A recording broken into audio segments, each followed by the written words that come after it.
워싱턴주의 히트워스 대학의 종교학 교수인 제럴드 시체라는 분이 있습니다. 그분은 인생에서 참 엄청난 아픔을 경험을 했습니다.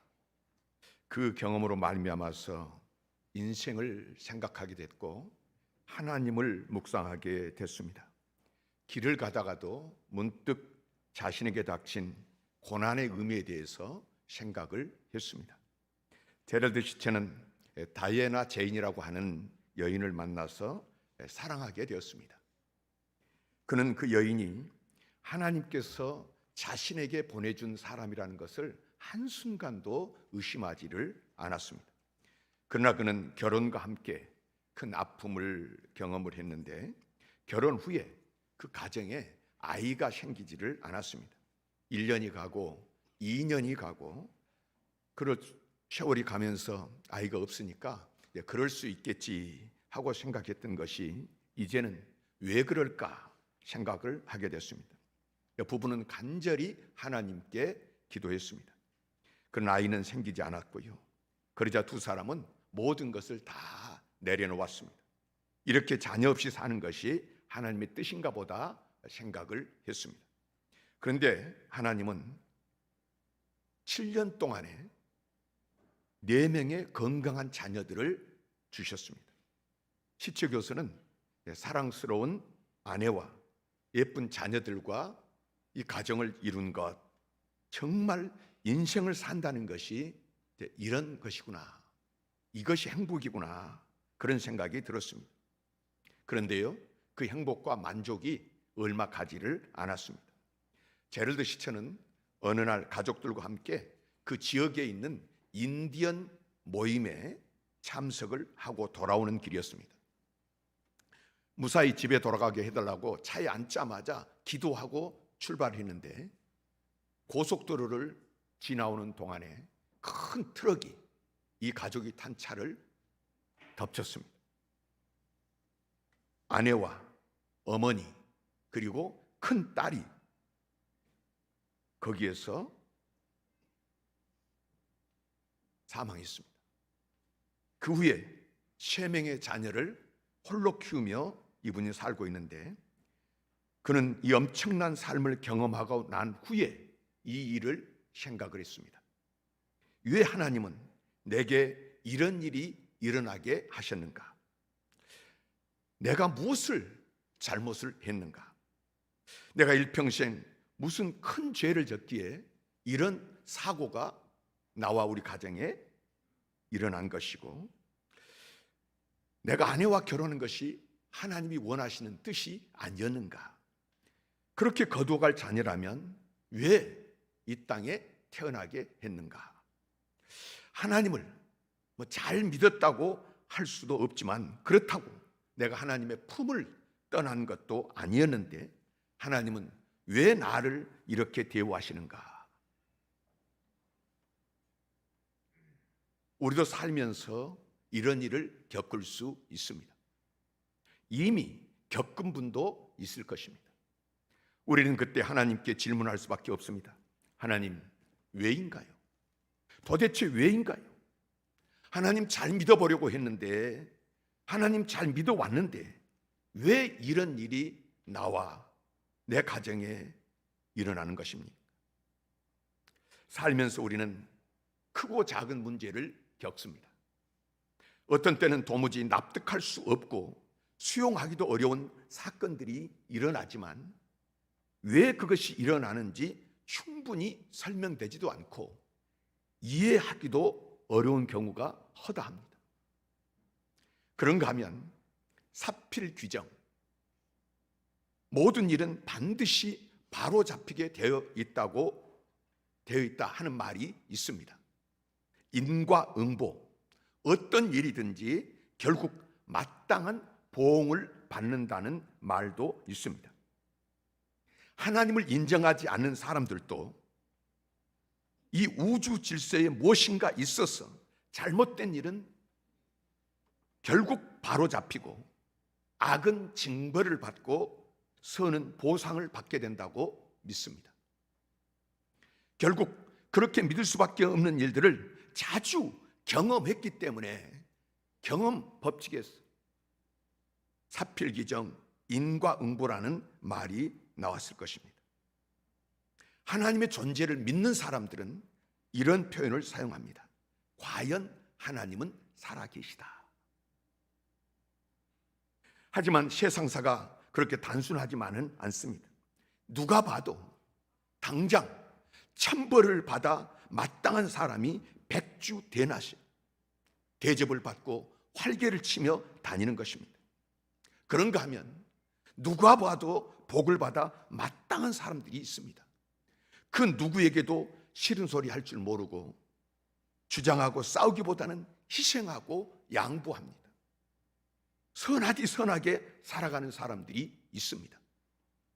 그런 사람들은 당연히 큰 복을 받아야 할 것 같은데 현실은 그렇지 않을 때가 많습니다. 복을 받아 잘 살고 건강해야 할 것 같은 사람은 일마다 왜 그렇게 안 풀리는지, 가난의 굴레에서 벗어나지 못하고 건강을 잃고 그 고생을 하는 것입니다. 누구도 부정할 수 없을 정도로 깊은 믿음의 사람들이 있습니다.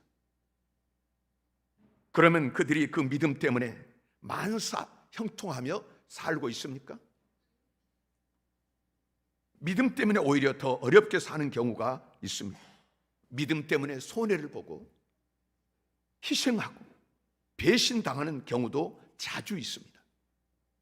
이 같은 현실을 볼 때 과연 하나님은 살아계신가? 살아계신다면 그분은 우리의 일상사에 관심을 갖고 계시는가? 관심을 가지고 계신다면 과연 필요할 때마다 개입하실 뜻과 능력은 있으신가? 이런 질문을 하지 않을 수 없습니다. 이 질문에 대해 어떻게 대답하느냐에 따라서 우리의 삶이 달라집니다. 인생사에서 가장 중요한 질문이라 해도 과언이 아닙니다. 구약성경 스바냐를 보면 의미 있는 장면이 기록되어 있습니다. 북왕국 이스라엘이 멸망하고 남왕국 유다의 운명이 점차 기울어져 가고 있을 때 스바냐라는 선지자가 나타났습니다. 하나님께서는 선지자 스바냐를 통해 심판을 선언하시는 중에 유다 백성의 모든 죄악의 뿌리가 무엇인지를 지적을 하십니다. 스바냐 1장 12절입니다. 그때 내가 예루살렘에 찌꺼기같이 가라앉아서 마음속에 스스로 이르기를 여호와께서는 복도 내리지 아니하시며 화도 내리지 아니하시리라 하는 자를 등불로 두루 찾아 벌하리라. 하나님께서 심판을 하시는데 등불을 켜가지고 두루 찾아, 무슨 말입니까? 한 사람도 놓치지 않겠다는 것입니다. 그리고 벌을 하시겠다. 어떤 사람들입니까? 하나님은 존재하시지만 이 세상 일에 대해 아무런 관심도 없고 아무런 조치도 취하지 않는다고 생각하는 그 사람들을, 누구든지 처음에는요, 하나님을 믿을 때는 그분이 불꽃 같은 눈으로 자신을 지켜보시다가 잘못하면 회초리를 때리시고 잘하면 상을 주실 것으로 기대합니다. 그런데 살아가면서 그렇지 않다는 것을 번번이 확인합니다. 자신의 생각으로는 꽤 큰 죄를 지어서 벌을 받을 줄 알았는데 아무런 벌도 떨어지지 않습니다. 반대로 자신의 생각으로는 꽤 큰 상을 받을 만한 일을 했는데 아무런 보상도 없습니다. 이런 경험을 반복하다 보면 하나님은 복도 내리시지 않고 화도 내리지 않는다 하는 결론에 이르기 쉽습니다. 이런 믿음을 가리켜서 실제적 무신론이라고 부릅니다. 무신론은 하나님이 존재하지 않는다는 믿음입니다. 반면 실제적 무신론은 하나님 믿기는 하지만은 실제로는 하나님이 안 계신 것처럼 행동하며 사는 것입니다. 만일 하나님이 이 세상 일에 관심도 없고 개입하지 않는다고 믿는다면 그 하나님은 실제로 존재하지도 않는 것이나 마찬가지입니다. 스바냐 당시의 유다 백성들이 하나님을 그렇게 믿었습니다. 실제적 무신론자는 그냥 무신론자보다 더 위험하고 더 위선적입니다. 겉으로는 하나님을 믿고 섬기는 모양을 가지고 있고 예배를 드리잖아요. 기도도 하잖아요. 입에 달고 살잖아요. 그런데 실제로는 그렇지 않습니다. 속으로는 온갖 탐욕을 불태우면서 겉으로는 깨끗한 척을 하는 것입니다. 그 유선을 보는 사람을 역겹게 만듭니다. 무신론자는 회심하면 진실한 신자로 변화될 희망이 있습니다. 그러나 실제적 무신론자는 회심이 되지를 않습니다. 스스로 하나님을 잘 믿는다는 허위의식에 빠져 있기 때문입니다. 그래서 무신론자는 무신론자보다 더 위험하다는 것입니다. 그런 실제적 무신론자들을 가리켜 스바냐 1장 12절은 찌꺼기같이 가라앉은 사람들이라고 기록을 합니다. 거기 찌꺼기는 술지개미를 말합니다. 포도주를 담그거나 막걸리를 담글 때에 이제 곡물이나 포도를 으깨 가지고 이스트 발효 그걸 넣어서 이제 발효시키지 않습니까? 그렇게 몇 날이 지나면은 이제 보글보글 발효가 돼서 액체를 체에다가 거릅니다. 그것이 이제 거른 액체가 막걸리고 포도주가 되는데요. 그 걸러진 나머지를 뭐라 그럽니까? 술지개미라. 그것은 쓸모가 없기 때문에 버립니다. 그런데 만일 지개미에 막걸리나 포도주를 오랫동안 걸르지 않고 그대로 방치해 두면 곰팡이가 생기고 식초처럼 변해서 다 망쳐버리는 것입니다. 절묘한 비유입니다. 하나님을 믿되 인간사에 관심도 없고 아무런 개입도 하지 않으신다고 믿는 사람들은 마치 포도지개미에 오랫동안 방치해둔 포도주처럼 죄악에 눌러 앉아서 살아갑니다. 하나님이 불꽃 같은 눈으로 내 삶을 지켜보고 계시고 언제라도 필요하다면 손을 뻗어서 징벌하시고 보상도 하신다고 믿는다면 그 죄악에 꽈리를 틀고 앉아있지 않을 것입니다. 스바냐 시절의 유다 백성들은 하나님을 믿되 그분을 사랑하지도 두려워하지도 않았습니다. 그로 인해서 그들은 성전에서 거짓말도 하고 사기도 치고 모함도 하고 시기 질투도 하고 욕도 하고 꺼리낌없이 하는 것입니다. 기회만 되면 안식일이든 뭐든 말씀이든 뭐든 헌물이든 뭐든 다 소용없습니다. 말라기 선자가 외친 말씀도 다르지 않습니다. 예수님께서 외식하는 자들아, 회칠한 무덤 같은 자들아 하고 외친 말씀도 같은 맥락입니다. 여러분 어떻습니까? 여러분은 하나님을 믿으십니까? 예수 그리스도를 통해서 계시된 성부, 성자, 성령 삼위 하나님을 믿으십니까? 그분이 존재한다는 것만 믿는 것이 아니라 그분이 불꽃 같은 눈으로 우리의 중심을 보시며 또한 우리가 이해하는 방식을 초월해서 내가 생각하는 것을 초월해서 우리 중에 활동하고 계시다고 믿으십니까? 그분은 나를 아시되 예수님 말씀처럼 머리카락 숱까지 헤아리고 계심을 믿느냐 말입니다. 나의 모든 삶이 하늘의 CCTV를 통해서 기록되고 있음을 믿으십니까? 마침내 그분 앞에서 그 모든 것에 대해서 낱낱이 결산한 날이 있다고 믿느냐는 것입니다. 아니면 스바냐 시대의 유다 백성처럼 실제적 무신론자로 살고 있는 것은 아닌지 모르겠습니다. 그들처럼 혹시 우리도 하나님은 복도 내리지 않고 화도 내리지 않는다 생각하면서 하나님을 종이 호랑이 취급하고 있는 것이 아니냐는 것입니다. 그러기에 주님께서 핏값으로 세운 교회와 성도를 무시합니다. 판단하고 정죄합니다. 세상 회사에 가서도 아랫사람을 짓밟고 온갖 갑질을 하고, 교회에서는 직분을 가졌다면서 거룩한 척 예배를 드립니다. 다른 사람의 영혼을 질식시킵니다. 거래처를 속이고 손님을 속입니다. 한 번만 그러는 것이 아니라 몇 번만 그러는 것이 아닙니다. 지속적으로 그러는 것입니다. 왜 그러는 것일까요? 그 이유는 생각보다 간단합니다. 처음 잘못했을 때는 벼락 맞아 죽을 줄 알았습니다. 하지만 몇 번을 해도 그런 일은 일어나지 않습니다.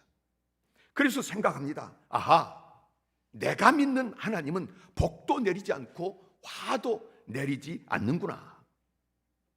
하나님께서는 선지자 스바냐를 통해서 유다 백성의 실제적 무신론이 만들어낸 타락하고 부패하고 오염된 삶에 대한 심판을 선언하십니다.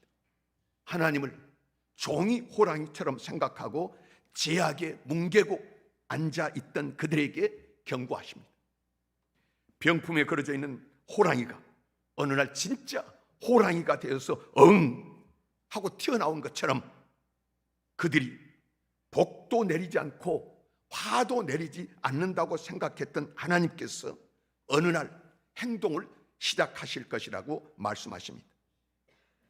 술찌개미에 너무 오래 버려둔 포도주로 쓸 수가 없어서 통째로 내다 버리는 것처럼 죄의 둥지를 틀고 살아가던 그들 한 사람 한 사람 등불을 켜서 찾습니다. 주님의 표현대로 홀이라도 남김이 없습니다. 그렇게 찾아서 쏟아버리겠다는 것입니다. 스바냐가 예언을 했던 시대로부터 약 50년 후에 유다는 바벨론에 의해서 처참하게 멸망을 당했습니다. 이 안타까운 역사를 생각하면서 오늘 우리는 우리 자신을 생각합니다. 어떻게 하면 실제적 무신론에 빠지지 않을 수 있을까? 저와 여러분, 우리는 언제든지 유다 백성과 같아질 수가 있습니다. 아니, 지금 우리는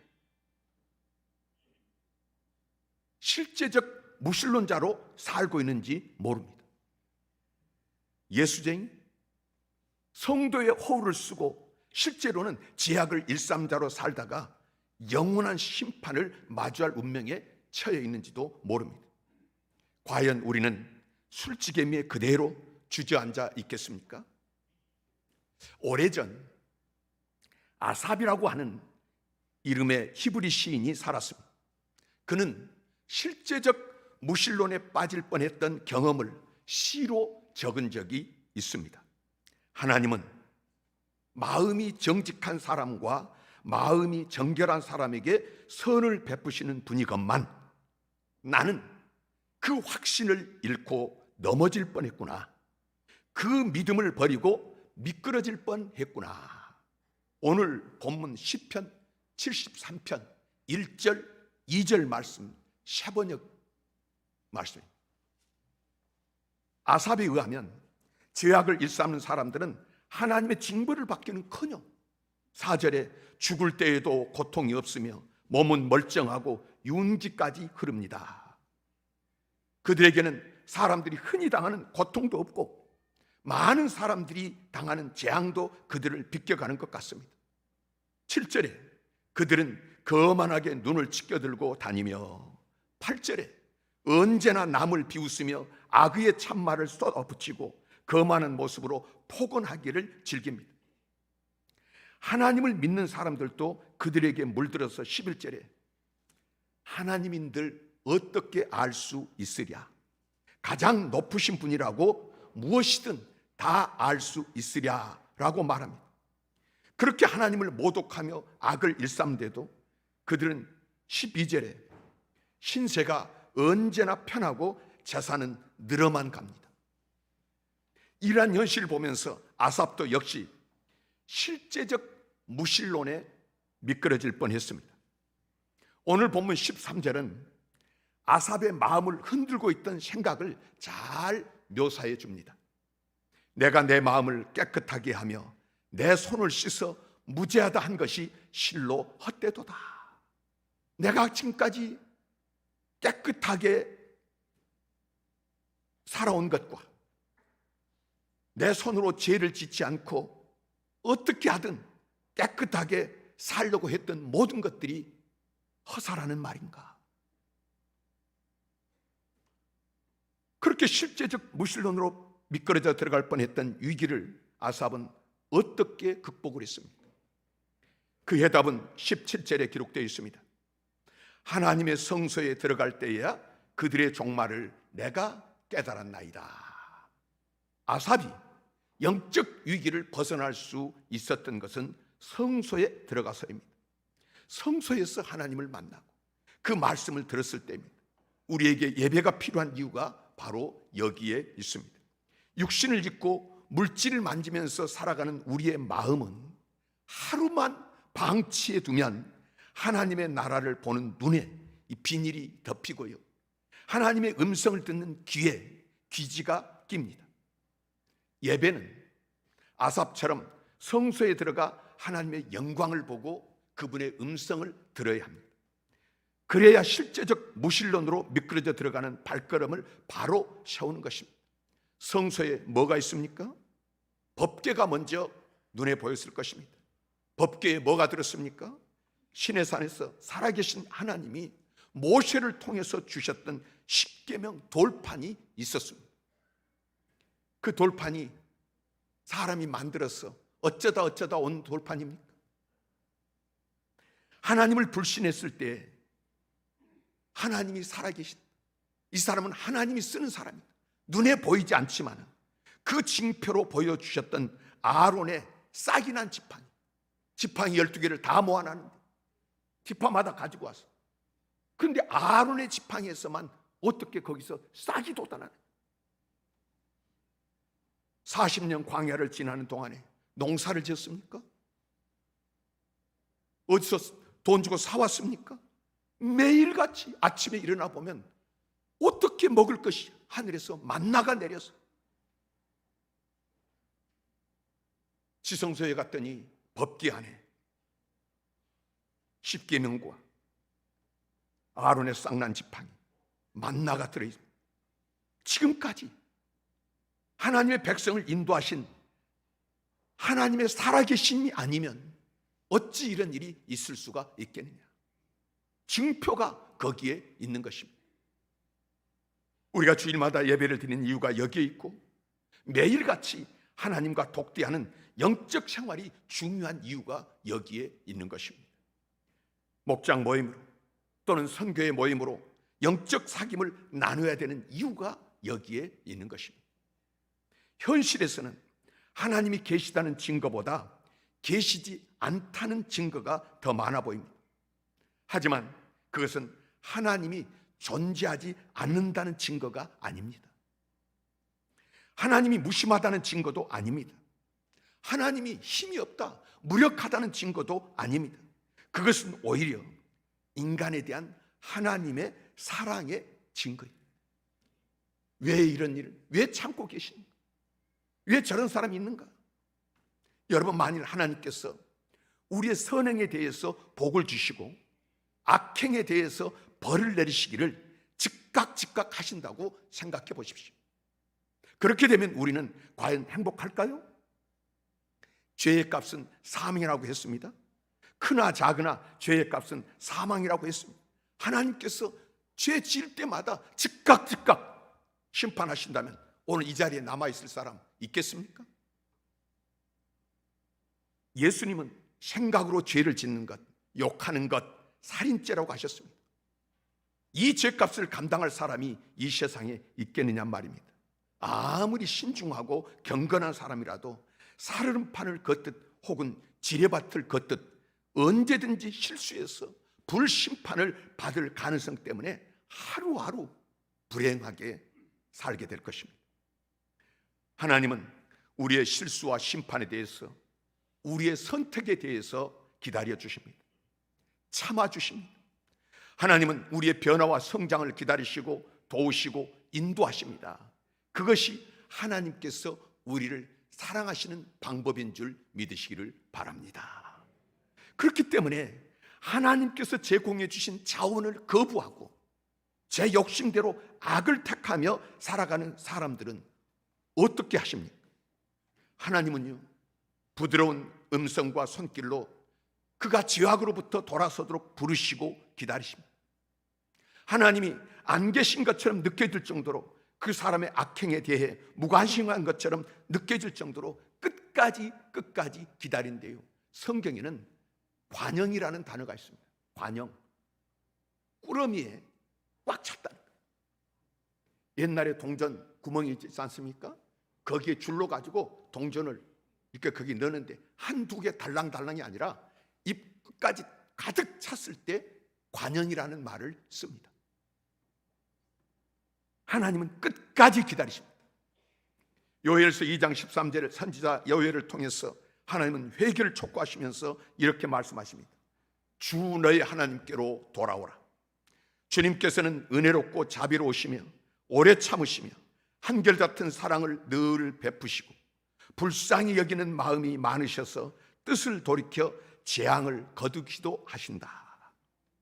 이 대목에서 이렇게 묻고 싶은 분이 계실 것입니다. 그렇다면 악한 사람들이 돌아서기까지 그들이 만들어내는 온갖 악행과 파괴와 살인은 어떻게 합니까? 그것으로 인해 선한 사람들이 받는 피해는 또 어떻게 합니까? 영영 돌아서지 않는 악인들은 어떻게 됩니까?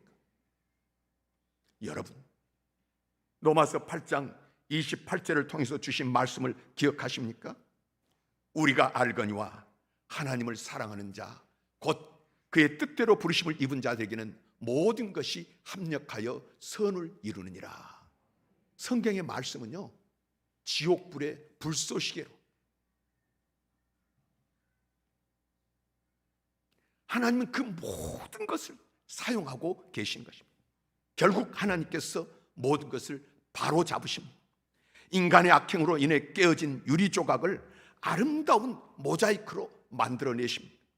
인간의 욕심으로 인해서 갈기갈기 찢긴 옷감을 사용해서 멋진 그 퀄트 작품을 만들어내십니다. 사필 규정은 진리입니다. 하지만 저절로 그렇게 되는 것이 아니라 하나님이 그렇게 하십니다. 인광보도 진리입니다. 공의의 하나님이 결국 갚아주십니다. 악인의 형통을 보고 오만한 자의 질투를 경험하고는 하나님이 어디 있느냐고. 내가 믿음으로 살고 깨끗하게 사는 것이 무슨 소용이 있느냐며 넘어질 뻔하고 미끄러질 뻔했던 아삽이 성소에 들어가서 깨닫고는 이렇게 고백합니다. 본문 22절 23절입니다. 내가 이같이 우매무지함으로 주 앞에 짐승이 오나 내가 항상 주와 함께 하니 주께서 내 오른손을 붙드셨나이다. 주님의 손, 오른손을 주님께서 무엇으로 붙들어 주십니까? 성령께서, 주님의 손으로 표현된 성령께서 그의 손을 붙잡아 주시는 것입니다. 그가 성소에 들어갔더니 거기서 깨닫게 된 것은 성령님의 역사인 줄 믿습니다. 저는 너무 방언을 하고 싶어서 밤새도록 부르짖어 기도하고 며칠 동안 기도했는데 다른 사람들은 다 방언하는데 없는 거예요. 실망해서 나오는데요, 방언은 못하는데 마음이 너무 뜨거워 이 세상에서 절대로 경험할 수 없는 그 기쁨이 사로잡는 것입니다. 이 예수를, 이 하나님을 증거하지 않고는 견딜 수 없는 뜨거운 심. 내 생각대로 되지 않았지만 주의 성령께서 붙잡아 주시니까 하나님은 살아계십니다. 하나님은 역사하고 계십니다. 인생의 질문에 대해 답을 주시는 것입니다. 그렇습니다. 영적 문제든 육적인 문제든 진정한 답은 하나님께 있습니다. 그것을 오늘 본문은 하나님이 계시는 성소라고 표현합니다. 지금은 두세 사람이 예수 이름으로 모이는 예배의 자리입니다. 누구든지 전심으로 예배에 참여하면 우리 주님께서 친히 우리 영혼의 눈을 맑히시고 영혼의 귀가 예민해지도록 만들어 주시는 것입니다. 꾸준히 우리가 주님의 성소를 찾으면 현실이 우리를 속이려고 할지라도 넘어지지 않을 것입니다. 우리의 발이 실제적 무신론으로 미끄러지러 가려고 할 때도 성소에서 보고 들은 것이 우리를 붙잡아 줄 것입니다. 포도지게미에 오래 눌러앉아 쏟아버림을 당한 일은 없다는 말씀입니다. 오늘 본문 시편 73편에서 시인 아삽은 이렇게 고백을 합니다. 28절입니다. 하나님께 가까이 있는 것이 나에게 복이니.